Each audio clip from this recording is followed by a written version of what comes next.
Bonsoir à tous et bienvenue à notre mardi méditation. Ce soir, c'est un mardi méditation spécial témoignage.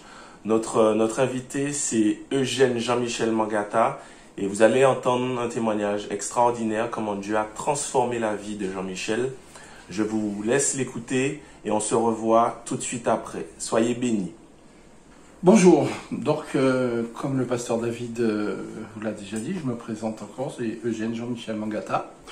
Je vais vous parler de moi, de mon parcours, de ma rencontre avec l'Éternel, bien que je trouve ce terme un peu paradoxal, et beaucoup d'entre vous tomberont d'accord avec moi, parce que comment, faire connaissance avec quelqu'un qui a toujours été là, qui a toujours fait partie de notre vie. Alors je m'explique, moi je suis... je suis un Martiniquais, mais en fait, né en métropole. J'ai été éduqué en métropole par des métropolitains. Je n'ai pas été éduqué dans le microcosme antillais, donc ça a été un peu compliqué pour moi, surtout que j'ai eu un passage à l'assistance publique, ce qu'on appelait l'assistance publique, à l'époque, et qui maintenant s'appelle la DAS, avec beaucoup de passages en internat, en foyer, donc dans une famille d'accueil en premier temps, puis après les internats, et puis les foyers jusqu'à ma majorité. Et même après ma majorité, en fait. Donc en fait, j'ai eu une vie, je dirais, un peu comme une feuille au vent, sans savoir un peu ce que demain serait, parce que surtout à l'époque, dans les structures dans lesquelles j'ai été éduqué, on nous apprenait juste, je dirais, à tenir jusqu'à ce qu'on soit majeur, jusqu'à nos 18 ans, et qu'on puisse se débrouiller par nous-mêmes, c'est-à-dire qu'ils puissent se dégager de leur responsabilité en se disant que au moins celui-ci, il est arrivé à sa majorité, entier, vivant et en plus ou moins bonne santé. J'ai vécu 30 ans en métropole, 30 années, pas d'errance seulement, mais de galères, d'indécisions, de dérives, de relations compliquées avec ma mère, avec les gens autour de moi, avec moi-même aussi, de relations compliquées avec moi-même. Et comment j'ai rencontré l'Éternel? Comme je le disais tout à l'heure, pour moi c'est un paradoxe. Parce que, en fait, au moment où j'ai pris conscience de l'Éternel, je me suis rendu compte qu'en fait, il a toujours été là, en fait. Il a toujours fait partie de mon environnement intérieur. C'est cette petite voix qui nous parle des fois et dont on n'ose pas parler de peur de passer pour un fou, pour un paranoïaque, de dire qu'on a des voix dans la tête, mais en fait c'est toujours la même, c'est lui, hein, c'est cette voix-là. Enfin pour moi c'est comme ça que ça s'est passé. Il y a différents événements qui se sont passés dans ma vie et à travers toutes ces galères j'ai quand même eu des moments intéressants, des moments agréables. De beaux moments d'amitié, d'amour, d'affection, de tendresse, à travers toutes les galères et puis les coups que la vie puisse nous donner. Et un des plus bons moments, ça a été cette rencontre avec cette personne, ces personnes, ce couple. Le mari était prédicateur et puis il y avait sa femme et sa famille. Et c'est grâce à eux en fait que j'ai rencontré l'Éternel, parce que le gars était prédicateur et éducateur dans une structure dans laquelle j'étais. Et comme c'était un ancien truand de l'époque des années 60 et tout, il avait un discours qui me parlait. J'ai entendu parler de l'Éternel, mais je ne me sentais pas, à l'époque, je ne me sentais pas prêt. Je ne me sentais pas prêt pour m'engager dans cette voie, parce que j'avais encore trop de frustration, trop de carences, trop de choses, qui me manquaient trop de choses. C'est-à-dire que je m'estimais quelque part frustré, volé, lésé, dans le sens où je n'avais pas eu une enfance, je dirais, normale, avec une famille, avec un père, une mère, et puis une normalité en fait. Moi, je fais partie de ces enfants, et on est nombreux, hein, mine de rien, qui sont ces enfants qui passent devant les vitrines des magasins, c'est juste pour vous donner un exemple, qui regardent les jouets, mais qui se contentent de se faire plaisir, de l'espoir de ce jouet, mais sans aspirer réellement l'avoir un jour. C'est juste un exemple, je ne sais pas si vous me suivez, c'est pour vous dire. Et il y a eu beaucoup de choses comme ça dans ma vie où je me suis rendu compte que je n'appartenais pas à cette normalité dans mes relations aux amis, dans mes relations de couple. Déjà, j'étais en France, j'ai été élevé comme un Français, je dirais entre guillemets un Français blanc. Et quand je me suis retrouvé en relation avec la communauté antillaise et africaine et tout ça, je me suis rendu compte que je ne savais pas où j'étais en fait. J'étais dans ma tête, j'étais perdu. Et donc dans tout ce chemin, il y a eu l'Éternel qui à certains moments m'a fait des petits signes, m'a fait comment dirais-je, tiens le coup, sois patient et tout. Alors c'est étrange parce que le discours, le message de ce week-end sur la patience, justement m'a beaucoup parlé. Donc ça a duré comme ça, 30 ans, donc j'ai eu le temps d'essayer de faire une vie, d'essayer d'avoir une parentalité, une paternité. Ça n'a pas fonctionné, un peu par sa faute, beaucoup par la mienne, il faut le reconnaître, hein. On n'est pas fait pour tout, hein. Et donc au bout d'un moment, au bout de 30 ans quand même, j'en avais marre du conflit qu'il y avait à l'intérieur de moi, et j'avais besoin d'avoir des réponses par rapport à moi, par rapport à ma naissance, par rapport à mes origines. Et c'est pourquoi je suis venu en Martinique, je suis arrivé là. Donc voilà, donc c'est pour un peu essayer de répondre à tous ces conflits que j'ai décidé de venir en Martinique pour faire connaissance avec moi-même, avec ce peuple, les Martiniquais, ce peuple que je ne connaissais pas et qui ne me connaissait pas non plus. Et puis peut-être, je me disais à l'époque, peut-être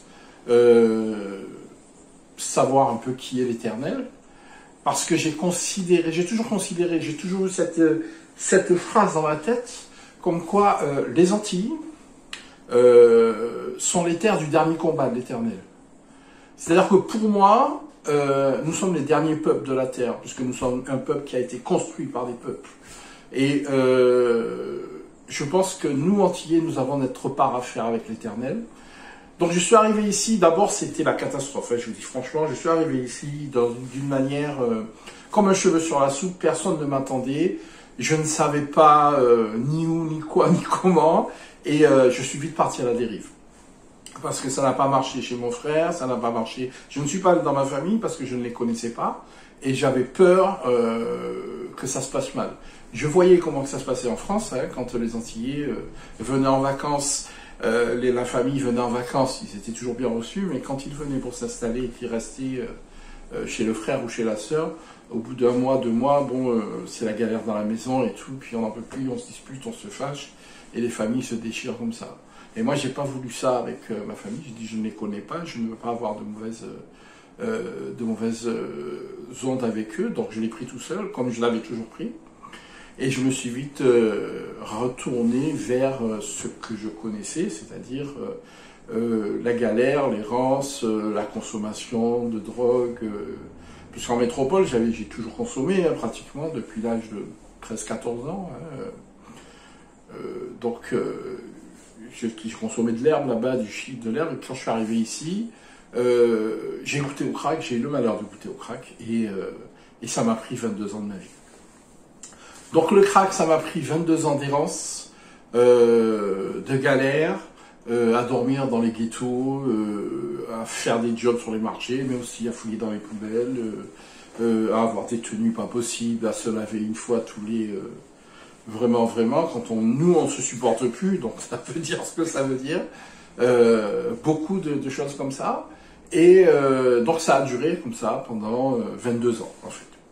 22 ans où j'ai traîné dans les rues de Fort-de-France et où je fumais, je consommais tous les jours H24.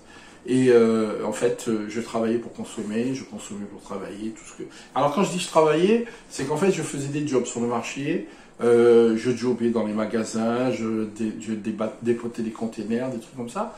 Et puis bon, c'est aider la personne à la bouteille de gaz, c'est aider les gens à faire les courses, c'est des trucs comme ça, c'est des petits jobs qui nous permettent de tenir le coup et puis d'avoir de la consommation, en plus bien sûr du RMI d'abord et puis RSA ensuite, qui passe là-dedans. Hein. Il faut savoir que sur les 22 ans, pendant près de 10 ans, c'est le dealer qui avait ma carte de crédit. enfin ma carte de retrait plutôt, parce que j'avais pas de carte bleue, c'était une carte de retrait, et où tous les mois il allait directement lui-même percevoir mon RSA à la place, à ma place à la poste. D'accord. Et puis il me donnait mon produit comme ça et tout, et ça a duré pendant près de 10 ans. C'était vraiment, alors c'était une période un peu compliquée dans un sens, mais d'un autre côté, c'est une période qui m'a permis, mine de rien, de me rapprocher de moi-même, de pouvoir rentrer à l'intérieur de moi, de me regarder, de voir, en fait, de mettre tout à plat. Voilà, de mettre tout ce que j'avais, tout ce qui m'avait fait, qui avait fait que j'étais là, de mettre tout à plat, et puis pour pouvoir reconstruire, parce qu'en fait, je me rends compte que j'ai été construit par les autres et je n'étais pas construit comme j'aurais dû l'être. Je n'étais pas construit en corrélation avec moi-même. Donc j'ai fait tout ce travail qui a été une vraie descente aux enfers. Je me suis arrêté à la porte quand même, je ne suis pas rentré, je vous avertis. Et puis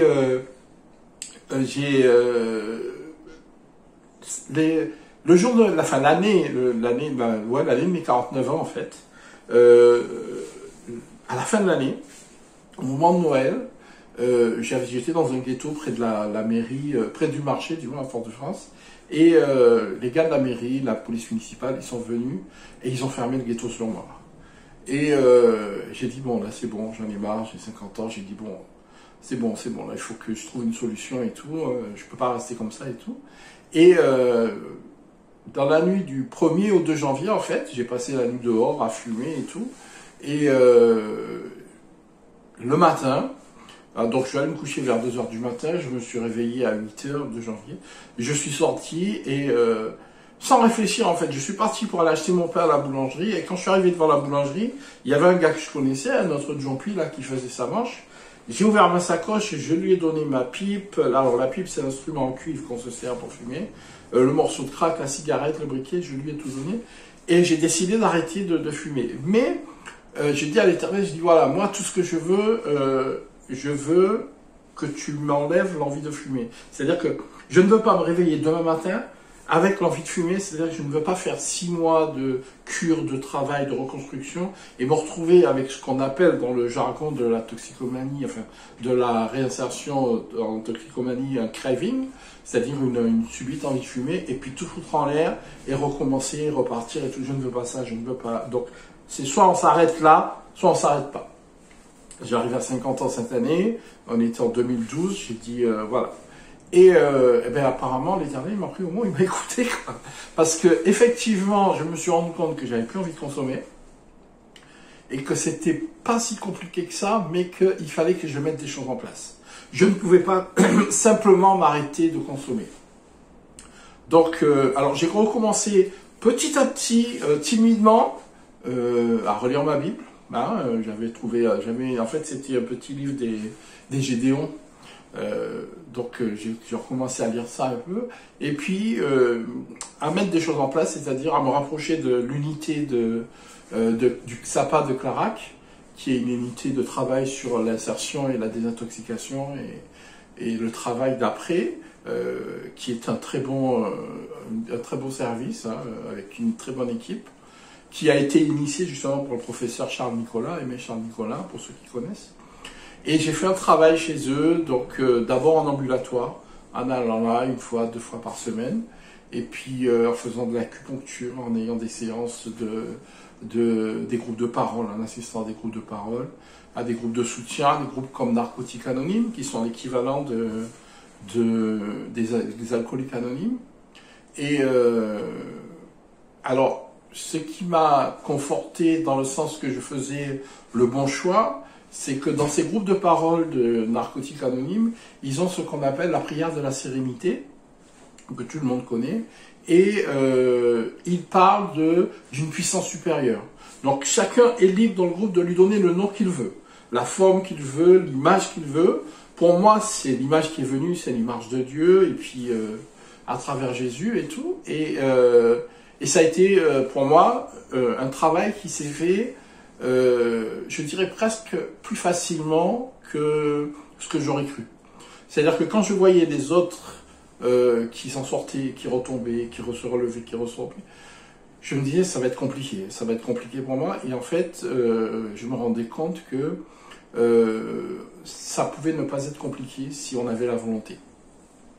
Donc entre-temps, j'ai continué mon cheminement avec Dieu, donc j'ai fait ma cure, ma post-cure, là, j'ai fait 4 mois, 5 mois à Clarac, et puis je suis sorti de là, j'ai trouvé une cuole chez un copain, et j'ai entrepris des formations de resocialisation, de réinsertion, parce qu'il ne faut pas laisser comme ça, et comme quoi, c'est là encore que j'ai eu la preuve que Dieu, il était sur ma route, c'est que ma conseillère en insertion, c'était une chrétienne des ADDC, justement, qui m'a invité un jour, puisque j'ai parlé avec elle, je lui ai montré ma photo d'avant et de maintenant.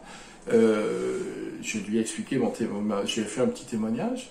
Puis elle m'a dit, bah, si tu veux, tu peux venir à l'église avec moi. Et donc je suis allé 1 fois, 2 fois, 3 fois. Et puis c'est là que j'ai fait la connaissance avec le pasteur Lugiri, justement. Et un dimanche, il y a eu un appel, donc je me suis levé, sans réfléchir en fait. Alors, une chose que j'ai constatée, c'est que plusieurs fois dans ma vie, dans les églises que j'ai fréquentées, même en métropole, il y avait eu ces appels, comme on appelle ces appels à la conversion, et il y avait des gens qui se levaient, et à chaque fois, moi, il y avait comme quelque chose qui me tenait collé au siège, quoi. J'arrivais pas à me lever, la timidité, la peur, la honte, le truc, je ne sais quoi, mais en fait, des tas de choses, mais à chaque fois, je ne me levais pas, et là, sans réfléchir, je me suis levé. Donc à partir de là, les choses ont commencé à s'enclencher. J'ai fait une formation d'agent de médiation qui a bien fonctionné. Ma conseillère en insertion m'a accompagné. Elle m'a permis de m'inscrire pour passer le permis. Ça aussi, ça a été une belle victoire pour moi parce que bon, passer le permis à 52 ans en n'ayant jamais conduit, c'est quelque chose quand même. Après, j'ai eu mon premier appartement, un studio aussi. Et puis, il y a eu un événement qui s'est passé en 2014, c'est qu'en fait, en France, j'avais eu l'occasion d'essayer de... Enfin, dans ma vie affective, j'avais eu un enfant, en fait, que je ne connaissais pas, hein, et qui était rentré en contact avec moi. Donc ça aussi, ça a été une belle aventure. Bien que ça ne soit pas bien terminé, hein, jusqu'à aujourd'hui, on s'est quitté un peu fâché. Mais ça ne m'a pas empêché, en fait, de continuer avec l'Éternel. Donc moi, j'ai décidé un jour de me faire baptiser. Et puis... ça, tout s'est fait, en fait, tout s'est enclenché. C'est-à-dire que quand je regarde maintenant, je me dis que je me demande moi-même comment j'ai pu arriver à faire ce que j'ai fait. Parce que quand je regarde autour de moi des gens qui sont encore dans la galère et avec qui j'ai consommé, hein, et je vois que bon, pour eux, c'est quasiment impossible de s'en sortir maintenant, psychologiquement dans l'état qu'ils sont. Je me dis que quelque part, je pourrais presque dire que je suis un miraculé. Ça, c'est pas moi qui le dis, c'est les gens qui me rencontrent, c'est les gens qui me connaissent, les gens qui parlent avec moi et auprès de qui je fais mon témoignage et à qui je montre la photo que je garde toujours, de qui j'étais au 2 janvier 2012 par rapport à celui que je suis maintenant. Et quand on m'entend parler, quand on m'écoute et qu'on voit que bon, ma tête est là et puis ce qui est dedans n'est pas à côté, hein, on se rend compte que finalement, si c'est pas l'Éternel qui a mis sa main là, c'est impossible que je m'en sorte comme ça. Moi-même, je reconnais aujourd'hui que si l'Éternel n'avait pas agi, je ne serais pas là aujourd'hui en train de vous parler, c'est pas possible. Je serais encore dans la rue, je serais en train encore de galérer parce qu'en fait, tout ce que j'ai fait pour m'en sortir, je ne l'ai pas fait pour quelqu'un ou pour quelque chose, comme beaucoup essayent, beaucoup pensent. Non, je l'ai fait juste parce que il fallait que je le fasse pour moi et puis parce que j'avais le sentiment qu'il fallait que je sois un témoignage pour les autres, pour les encourager, pour encourager à s'en sortir. Donc voilà comment j'ai rencontré l'Éternel, voilà comment depuis je marche avec lui. C'est pas toujours évident parce que bon, je suis dans une vie normale, hein, attention, mais j'ai encore dans ma tête beaucoup de choses qui tournent, des questions auxquelles j'ai pas encore trouvé de réponse. Mais à part ça, ça va. J'ai eu quand même, merci Seigneur, la possibilité d'écrire un roman autobiographique qui parle un peu de mon parcours et de mon existence. Ça a été un travail fastidieux. Il va sortir prochainement. Et je n'ai pas écrit ce livre pour être connu comme les grands romanciers ou orchestres.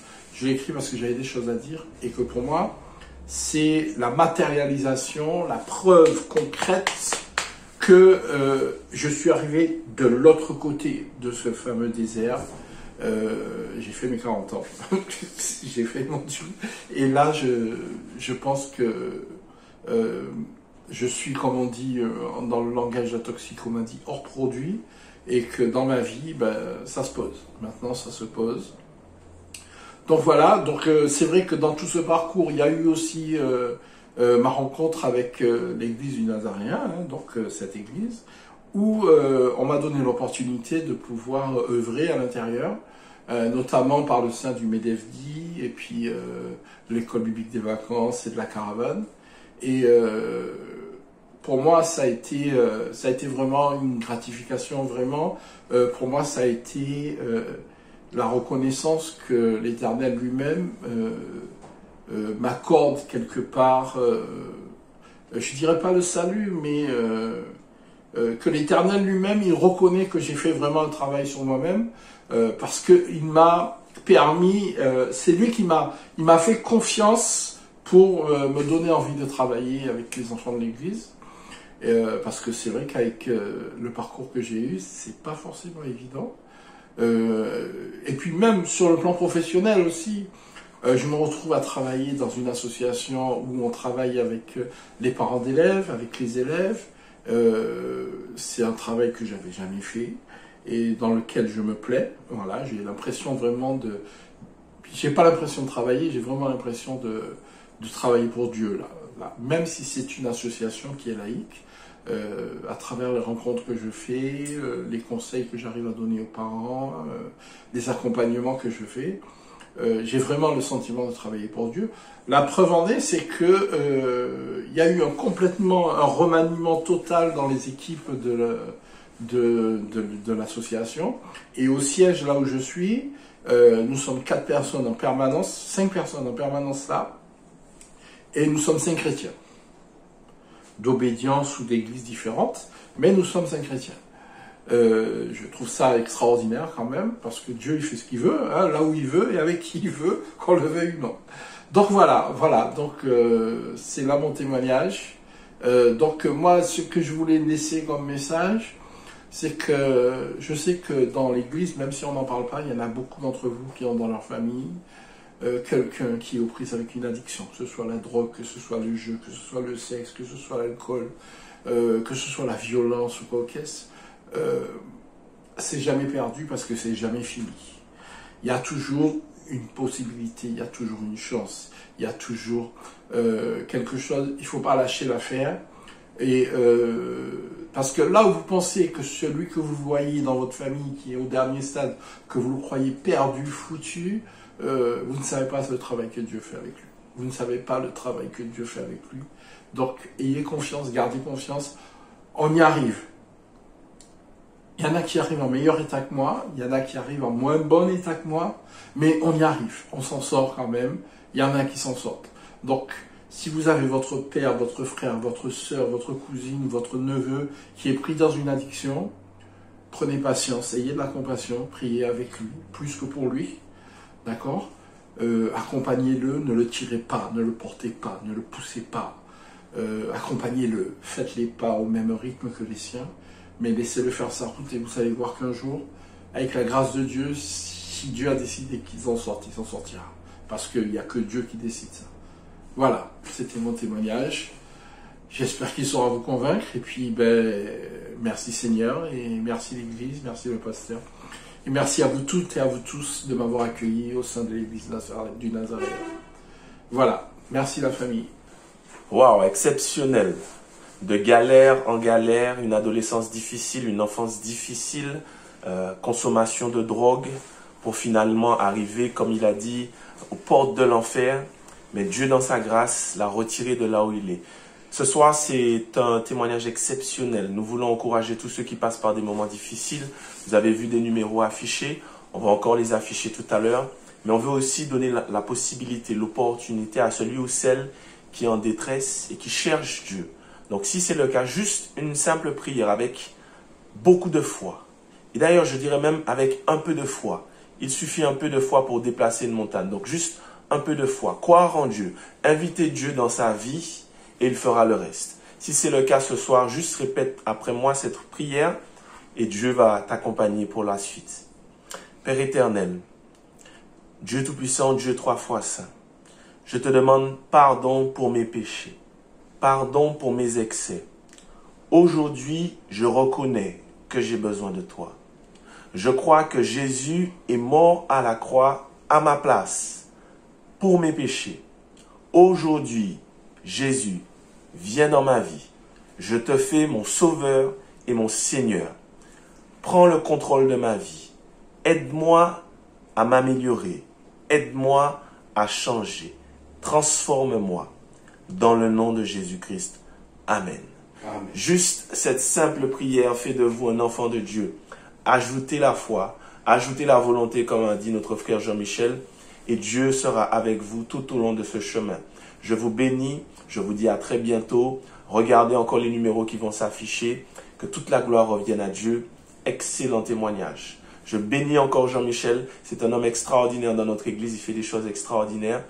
Vous pouvez, celui ou celle qui regarde et qui est dans une situation difficile, vous pouvez être changé, transformé avec la grâce de Dieu, avec l'aide de Dieu. Que Dieu vous bénisse et je vous dis à mardi prochain. À très bientôt. Allez, bye.